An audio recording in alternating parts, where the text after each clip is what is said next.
Welcome back, everybody, to Project Inspired Mindflex, part two of our series on cremation or burial. Part one, we discussed the concepts, the concepts of Jewish law. We're joined again by Robin Meyerson from Scottsdale, Arizona, and Rabbi Doron Kornbluth from Ramat Beit Shemesh, Israel. Thank you guys for part one. I think, tremendous feedback that we've gotten from people. Just the concept itself and bringing it, no pun intended, bringing the concept to life, so that people can know more about it. Rabbi Kornbluth, there had to have been a moment that you came across the Jewish burial process throughout your research that inspired you to share with others what you've seen, that really helped you in this educational process. Could you share with us that? Well, I'll tell you, one moment comes to mind, which is I had already decided to get educated and to share knowledge. I was already researching my book, Cremation and Burial. And along the way, I became very close and became a bit of a student from Rabbi Elchanan Zon, who's the head of the Chevra Kadisha of New York, rabbi's rabbi on these subjects. People call him, 24/6 around the world with questions. And so I went into New York to spend some time with him, and I attended my first tahara, purification, washing, cleansing of the body. Robin's been part of a Chevra Kadisha for many, many years, and I'm sure has done it countless times. It was my first time about 10 years ago. And I want to tell you that, and I was in the middle of my research, reading all the books and talking to the experts. And what shocked me, and I think you'll understand what I mean by this, even if it sounds a little strange, the Tahara was one of the most beautiful things I have ever seen in my life. One of the holiest, most beautiful experiences I've ever had. Now, it's weird because I was like never into death and horror movies and like stuff. I mean, I'm dead bodies, and I'm not talking like that. It's just like I'm like I'm like an intellectual type, or I try to be an intellectual type. I'm not like a mystical, artistic anything. But when you see, And this what would be just to catch on this. This was a regular person. It wasn't a grand rabbi. It wasn't any peripheral treatment or anything. This was sort of a regular Jewish purification process. correct. This is I forget what time of the morning. It was early in the morning, and it was Rabbi Zone. There were 4 or 5 members of the Chevra Kadisha in New York somewhere, and me. I just come off a plane. I landed, and in New York, and it was mystical and spiritual and beautiful. And when I compared it with what I had been witnessing for the year or two before, or 6 months, whatever it was, the research of, if you really are masochistic, you can look on YouTube and see what a cremation is. I advise you don't, unless, it's because there's some things you can't forget what you saw sometimes, So when you compare what the Chevra Kadisha is doing with the body and what it's really doing with the soul, and you compare it to these minimum wage paid, workers stuffing a body into an oven. I mean, that's heaven and hell. That's the difference. And that changed everything for me. It was no longer just a dry subject. It was an important personal mitzvah. Wow. Robin, you're part of, Rabbi Kornbluth mentioned you're part of the Chevra Kadisha as well, and you do this, more often than Rabbi Kornbluth has seen it. What are some things that you've seen, again, not specific, but in the process, that made you think that if people would know how special this was, it would help them with their decision? First of all, I've been in the Hebrew Kadisha many years, and I agree with Duran completely. It is the most holiest thing probably out there besides witnessing the birth of a child. And I'll explain the two. My daughter just had a baby a few months ago, and I was thank you. I was in the delivery room, and that's the closest I can say it is to the Hebrew Kadisha. And I'll explain why. When a baby comes into the world, it's gently washed, it's gently wrapped up in a blankie, and it's presented to its mommy. And it goes from that world to this world. And when we're in the Hever Kadisha, women take care of women, men take care of men. We gently wash the body. We take off, nail polish, remove bandages, whatever, in a very gentle way. We gently wrap the body in white shrouds, and we gently put the body in a casket, a plain pine casket, all the time saying Tehillim, mentioning the person's name. And you can feel the soul there with you. I'm telling you straight out, you can feel the soul there. And it's not spooky. It's beautiful. It's incredible. And I actually disagree with Daron. I think people should watch a cremation video. And I'll tell you why. It's horrible. And people should watch it because they'll know what then happens to the body and how fantastically beautiful our Jewish customs are in comparison. So, the Hever Kadisha is sort of a secret thing, but the more people, if they knew about it, they would realize that what we do is beautiful, it's gentle, it's modest. And, we don't do any embalming. It's very, very important not to do an embalming because we believe that, the soul is it's hurting the soul to do that. So everything we do is natural and gentle. The pine casket is biodegradable. We even put some sand, some earth from Israel into the plain pine box. And that's a connection to Israel. And it's green environmentalists, they prefer Jewish burial because they know it's good for the world. So Jewish burial, that's what happens in a Hever Kadisha. It's very gentle and very respectful. Wow. Okay, Rabbi Kornbluth, when the concept of Jewish burial, sometimes I don't know if it's they're on YouTube as well, and I don't know if we should encourage yes or encourage not. You guys can argue that out, but sometimes it's a concept of like they whisk the body away, they whisk it into the ground. How in the world can that be something that's holy and spiritual? Give us time to connect with, give us time to say goodbye properly, and all those things and feelings and emotions. Yet Jewish law, Jewish custom tells us, so to speak, the quicker the better. How do you balance those two things out? Well, I would sort of put it like this. It's not necessarily the quicker the better. The burial itself, that's true. But if you look at the process, the way I see it, there's two opposing attitudes towards dealing with death in a dead body. You have some that want to prolong it, prolong life, deny death, prolong life as long as possible. What does that mean? It means, as Robin mentioned, embalming. Right? Embalming means taking the liquid, the blood basically, out of the body, replacing with preservatives. Formaldehyde is the classic one, so that the body will last longer. Of course, it still decomposes, but instead of decomposing quickly, it'll take much longer, right? And for a Christian, for viewing, it looks better. The metal caskets, mausoleums, above ground, all of these things, when you think about it, all of these things are in one direction. I want to slow it down, deny death, don't let it happen, right? On the other hand, there's another opposing factor coming from the other side completely, which is, some people call it the toilet assumption. What's that? I mean, it's something that's unpleasant, so let's flush it and get rid of it. Cremation. Don't do 7 days of Shiva, 3 days, 1 day, right? Don't like no funerals. 1 hour. 1 hour, exactly. So this is, they're trying to solve the same issue. I don't want to deal with it. It's an unpleasant subject. So let's get it done with quickly. In other words, it's two opposite ways. But Judaism says, don't do either of those.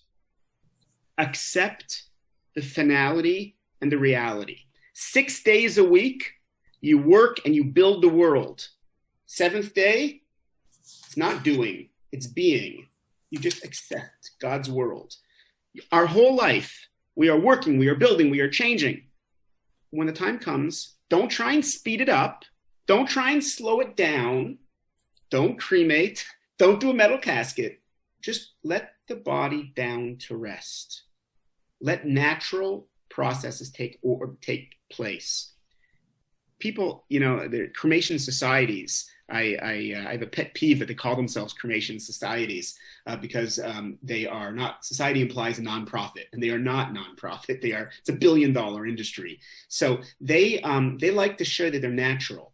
It's not natural at all. Think about what nature does. A seed is in the ground, it grows, it blossoms, then it goes back to Mother Earth. An animal is born in the forest, runs around, lays down, dies, goes back to Mother Earth. Burial is natural. Cremation is artificial. And I think when you come with that perspective, it's a whole mindset, a Mindflex, as you're calling your series over here. Robin, how do you find explaining the fast process, the slow process, when people, and let me ask you this, I guess, because it segues, is there a compromise where people say, well, okay, maybe I'll consider not cremating, but I certainly want to be able to, embalm the body or be able to do things that at least, will give some sense of time for the family or whatever. Is there any compromise with regard to that, just not to cremate? So let's imagine that you're going on a trip, right? You want to catch an airplane and you want to go on a great trip to some destination that you've been wishing for a long time, right? So you want to catch that airplane and go fast to that trip. Well, the soul wants to do that right away. The soul wants to go directly to God and expedite that process. And the only way to expedite that process is to do the burial as quickly as possible. So that's why our custom is that bring the nifter, get a shomer, someone to actually watch the body, to say Tehillim, and then to bury the next day or that day if possible, because the soul wants to get on with it. The soul wants to move on to its journey as quickly as possible. The time to reflect, that can be the slow time. The time for Shiva, the 7 days where you're with loved ones who come and you share and you mourn and you cry. Those 7 days were designed by our rabbis and God to specifically for our mourning process and our rituals. And then after 7 days, there's another, up to 30 days where you do different rituals as well. And then even up to 11 months where you say Kaddish. So the journey for the soul, we want to expedite to God, to the next world as quickly as possible. But for the mourner in this world, there are specific customs that we have that are slow and gentle for the person here in this world. And this whole thing about being in a mausoleum and compromising and saying, well, maybe I could do this or do that. A mausoleum is above ground. And I have people tell me, well, I'll be buried, but I want to be above ground. And unfortunately, there are cemeteries that mislead the public and they say they have the Abraham and Sarah mausoleum. That's not Jewish. We don't believe in mausoleums. When a body is put in a mausoleum, it's embalmed, and it could take 100 years before it's decomposed. So the compromise I tell people is, like I said before, is that get something from your loved one that you can remember them by, a lock of hair, a necklace, a picture. Or do mitzvahs in their merit, do good deeds in their merit. That's the compromise. You can donate money in memory of your loved one, and that's the compromise, to keep their memory alive for eternity. And one other thing I want to mention actually is that people think I want to do good for the world, so I want to donate my body to science. Okay, I want to have an everlasting legacy by donating my body to science. I had a case where I actually rescued a body out of one of those facilities, because that's not what you want to do if you're Jewish. There's plenty of bodies that are donated to science, so the Jewish people do not need to do that. The respect on the body, it's cut up, it's viewed, it's disgusting. And then usually, most of the time, it's cremated. And you never know when. It could be 6 months, it could be a year. It's not a pretty sight, believe me. So the compromise is, think about catching, that trip fast to the next world, and remembering your loved ones by doing good deeds for them.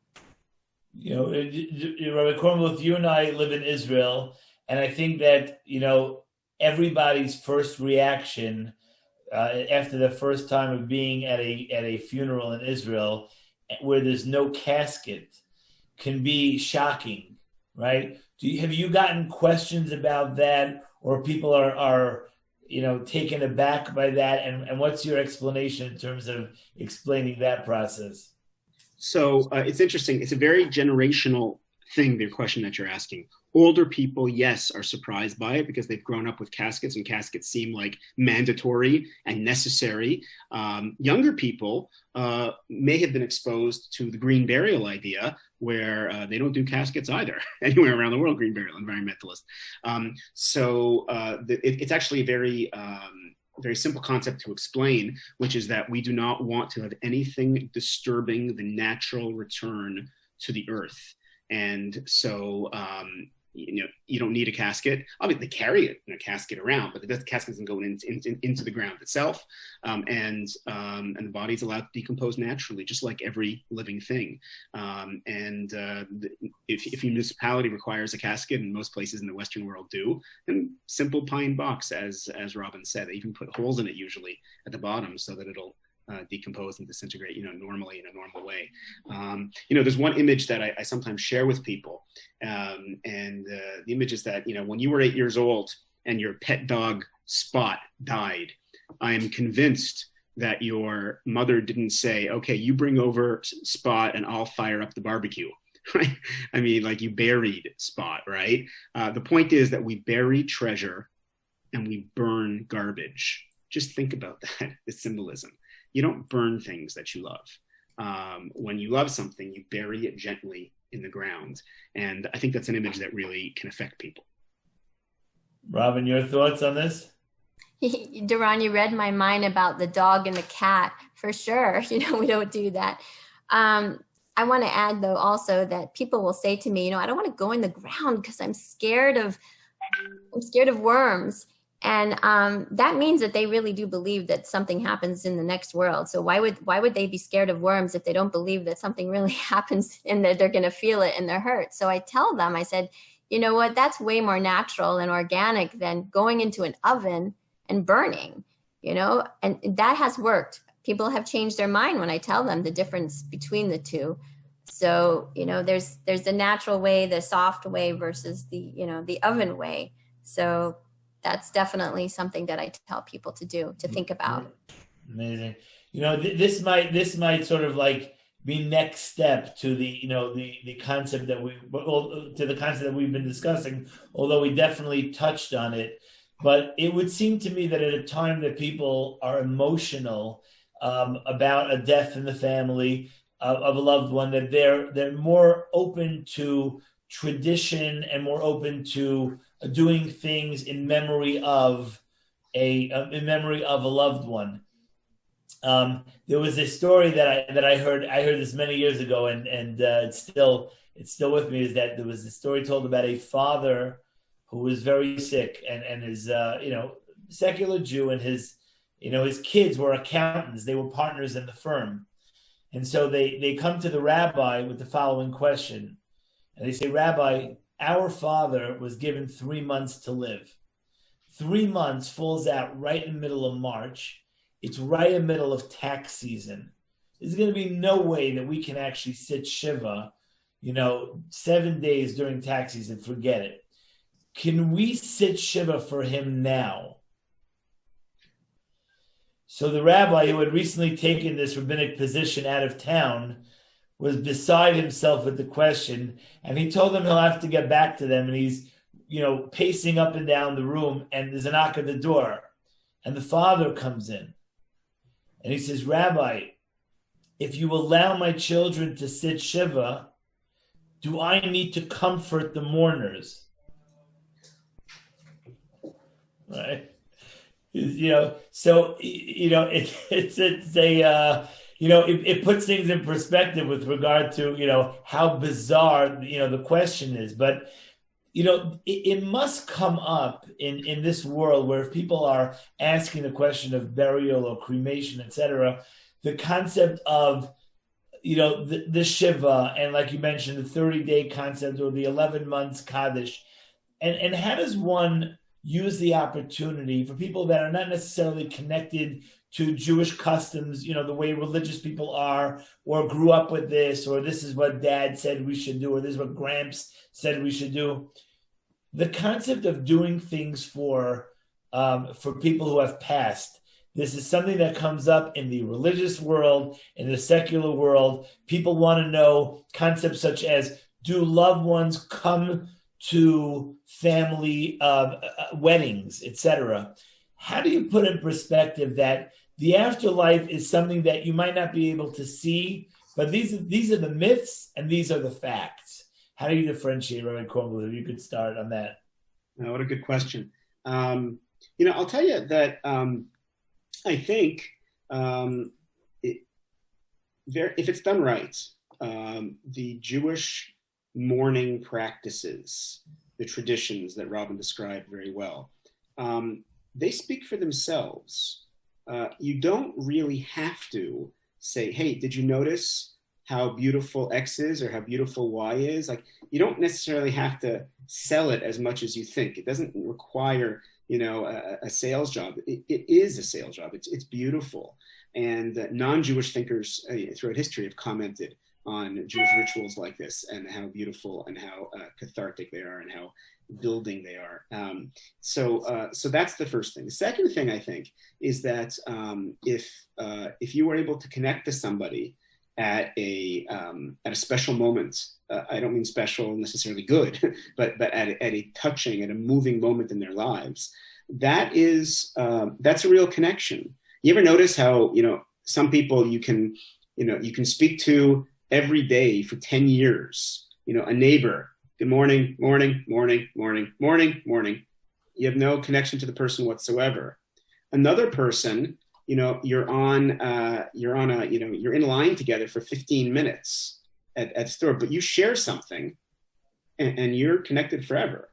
So you're absolutely right that, we should know of it, but, funerals are that opportunity. And if you don't have to say the right words or do the right things, but just opening your heart and reaching out, you establish a connection with someone else, and that connection certainly lasts after.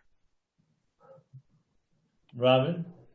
Can I share my personal story of how I absolutely know that this is true? Absolutely know that this is true. So a few years ago, I think it was about almost 10 years ago, I called my aunt just to say hello, just to say, hi, how are you doing? It was Shushan Purim. And I have many relatives who are not connected that much to their Judaism. And I called her up and she said, why are you calling? Or you calling because you heard the news? And I said, what news? And she said that her husband had passed away that morning.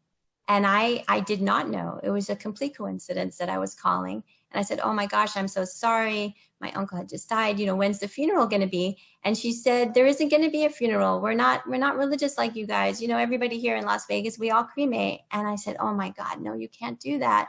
And I couldn't argue with her. It was in the moment. So I called my cousins and I said, you can't cremate your dad.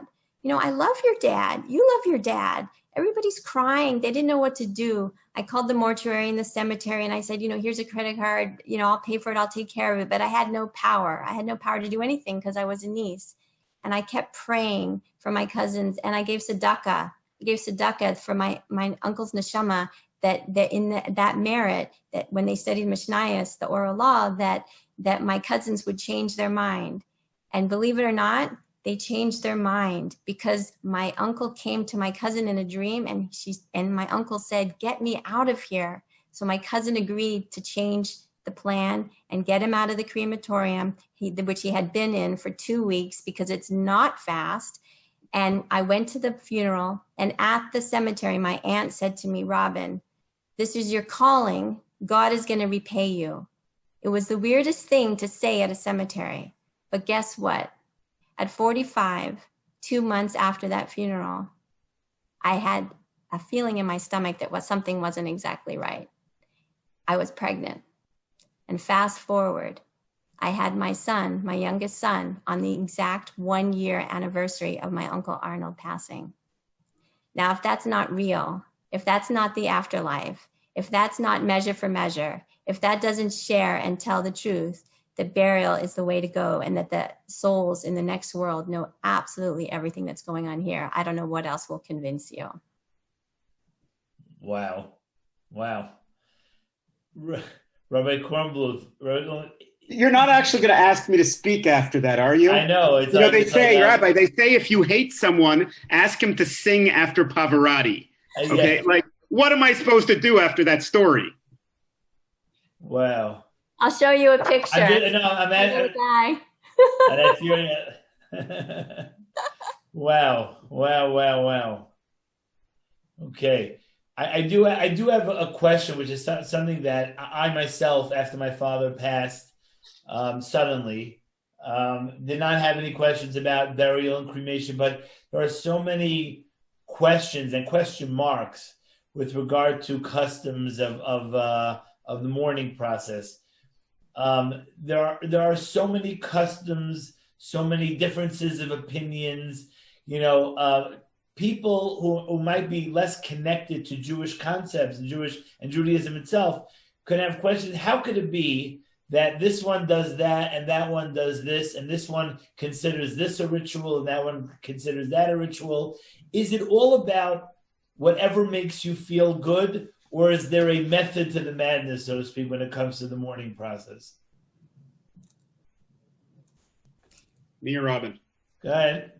We'll get to both of you, but Rabbi Kornbluth. Robin, you want to go first? Yeah. Okay. You want me, or you're going to go first? Okay, you want me to go first. Go ahead, okay. Robin, yeah. So the mourning process, it was designed with the intention to help us psychologically. And it makes sense to go through those 7 days and then the 30 days and then the 11 months. I mean, you can play around and do things differently, but why? This is something we've been doing for 3,000 years. The rabbis and God God buried Moses. God buried Moses, and we want to emulate God. Do we know more than God? So why don't we follow what was put in place? There's a reason. And with a lot of times with cremation, there's no closure. We have a lot of times family come to me and they say, I just can't, I'm sick. I have nightmares. There's no closure. So burial makes sense because it provides closure. The family participates in the actual burial itself. They see what's happening. They go to the cemetery. They put dirt on the coffin. So with the cremation, it's sort of the body's whisked away, and you never know really when it happens and what happens. So I would just advise people, do a little research and talk to people, because these customs have been practiced for 3,000 years, and the history it shows that it works. We go to visit the grave of, Sarah and Abraham and King David and Shmuel, all our ancestors. On that note, explain that concept, meaning to say, what is the concept of visiting a grave? And, what does that do for the soul, et cetera? People who finally have, who have made the decision to bury over cremate might not realize that their opportunity to connect with their, with their loved ones did not end.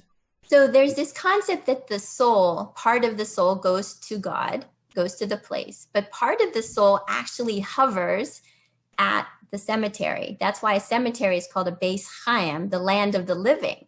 Can you imagine a little piece of the soul hovering at the cemetery? So when you go to your loved one and you tell them about your day, you tell them about your children, you tell them what's going on in your life, you don't actually pray to them. We pray to God, but they can then carry those wishes and those prayers, up to God too. And there's a connection. There's a maintaining a connection between us and them when we visit the cemetery.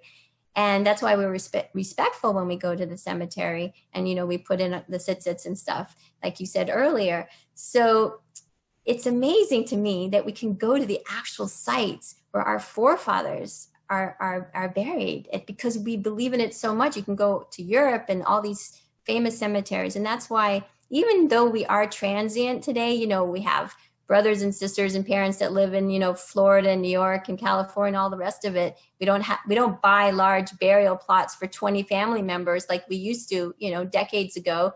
It still makes sense. You have a place to go visit. And when you don't have a place to visit, there's like this disconnect, like you never lived. And on the monument itself, you can, you put the date and the names and such. You can even put a message that's meaningful.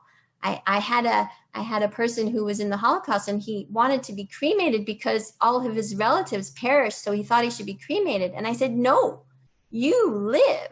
You were able to live. So you should put on your monument that I lived because you were here and you were here. So that's why we believe in burial so much, is because the soul is at that cemetery. And that's why we go visit. A little bit of the soul is at the cemetery.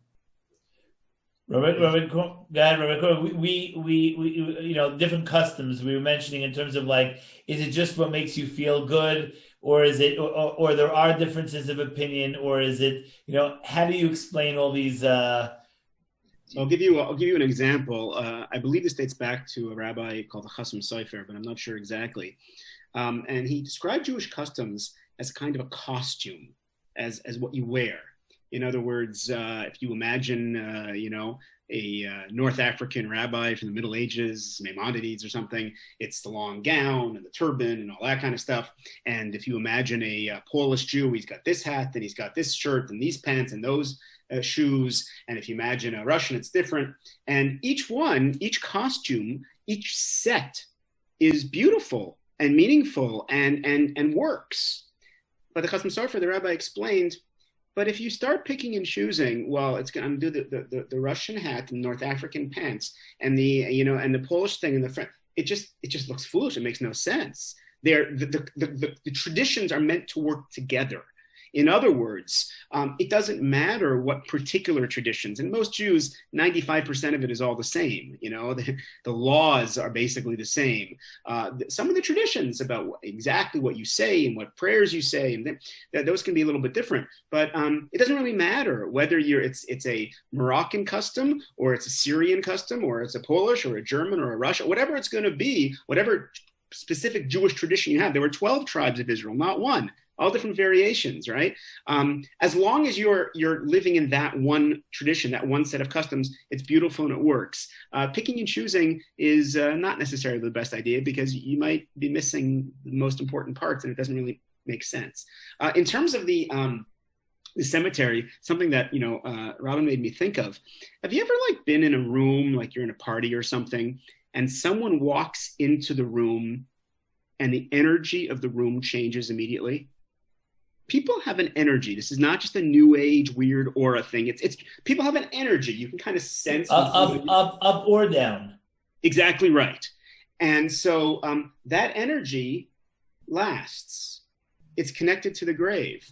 So why do we go to a grave? You don't have to. There's no obligation to go visit graves. I like visiting graves. I don't go every day. I'm not a weirdo. Don't worry. But I actually connect to it. If you do, great. If not, you don't have to. Right? I actually, pre-Corona times, I'm a licensed tour guide. I take people all over Israel to the holy sites, and I guide people in Poland, Lithuania. I take to the places there, and so I connect to it in a way. You don't have to, but there's an energy at a grave. There is the soul is still there. Something of that person lasts, and I can connect to that energy, and I can connect to myself and to God in a way that I can't do in other places. Robin, we're running out of time. I think we've, to me, it's been a fascinating conversation because, like I said, this has never really come up for me and my family personally, and I'm shocked by the percentages of people that are choosing, or maybe before this class and discussion, we're choosing to cremate. Do you have final thoughts for food for thought for the audience that's watching this with regard to the concept, bringing up the concept, starting a conversation, and making the right choice? Yes, I would encourage people to have the conversation. Don't be scared. Bring it up. It's going to be a last kindness that you can do for your loved one. You can go to a website, peacefulreturn.com. You can read the books. You can go to nas.org and do your research. You can watch a video on cremation, which I recommend, even though it is rated R. And have the conversation with your loved one. Fill out a burial form for yourself and for your loved ones. That's the absolute best thing that you can do for yourself. and have the conversation. It's not scary to have that conversation. And I want to just mention one little story to kind of pull this all together. It's very, very short, but about cemeteries. So I was born in California. My husband was born in Arizona. Our relatives are all over the place. But we recently found out that my great-great-grandparents and my husband's great-great-grandparents are buried literally 20 feet apart from each other in New York. Now, we call this story Plotting a Future Marriage, because their souls of the two different families, they were visited by their loved ones over the last 150 years. And now the two of us, our two families are joined. So people go to cemeteries to visit, and we should encourage our loved ones to bury so that we can do this for generations to come, for all the future generations. You're saying also that not only bad things happen in cemeteries, good things happen in cemeteries as well. Absolutely. Just if I could share a story of mine, I hope they won't mind that I'm sharing this. But, when my father passed away, so it was in October time, and we did the unveiling, what we call, the Hakamas Matzevo, the unveiling, April time. And so our family came to Israel. And at that time, my sister was looking to get married, and she was a little bit older. She was looking to get married, and she just hadn't been successful in finding the right one just yet. And so I needed 10 people. I needed a minion, 10 men to come to the cemetery for this, right? We didn't have 10 men within the family. So I randomly called some people in my neighborhood, and they joined together. And we came to the cemetery, and at the cemetery, and again, I'm a Kohen for those, it might be too much information, but I don't go to the actual grave. I sort of stand outside nearby. And a fellow who I brought came over to me in the cemetery and said, "What's your sister looking for in a soulmate?" Needless to say, 3 weeks later, they were engaged. So, good things happen in cemeteries. Rabbi Kornbluth, your final thoughts and food for thought for people that are watching this that might be new to the subject. What are your final thoughts on this? One thing just comes to mind, so I'll sort of go with it. Sometimes God puts the idea in your mind, you just got to go with it. I'm sure many people have heard the phrase tearing kriya. Tearing kriya is something that, God forbid you lose a relative, the 7 close relatives, mother, father, son, daughter, brother, sister, spouse. They tear kriya. Tearing kriya is a double phrase. Kriya means tearing, right? So it's the custom, the Jewish custom, that the mourners, M-O-U-R, the mourners, tear the outer garment at the funeral and sit that way during Shiva. So I want you to imagine the following. When a person dies, the planet itself tears kriya. The earth is opened up. There is a wound on planet Earth. It's not okay. We don't go on with our lives. It's painful. It's disturbing. But then, slowly, lovingly, the body is lowered into the ground. Earth is put on. There is healing. But there's always a gravestone. The person is not forgotten. There is a memorial. They are remembered. Life is different now. So Jewish burial brings closure. It's a beautiful, as Robin mentioned before, it's a beautiful, spiritual, religious, psychological program that's good for the soul, good for the body, and for the remaining, for those that are living. Cremation, I've seen so many cases, Robin's seen so many cases. Cremation just doesn't do that, doesn't have the closure. It leads to family fighting, usually, not closeness. It has regret rather than connection. So what the Torah is asking us to do is to do the best thing that we can for our loved ones and for ourselves, and that's give them proper Jewish burial. That's food for thought. Rabbi Kornbluth, Rabbi Meyerson, from Ramat Beit Shemesh, the author of the book Cremation or Burial from Mosaic Press.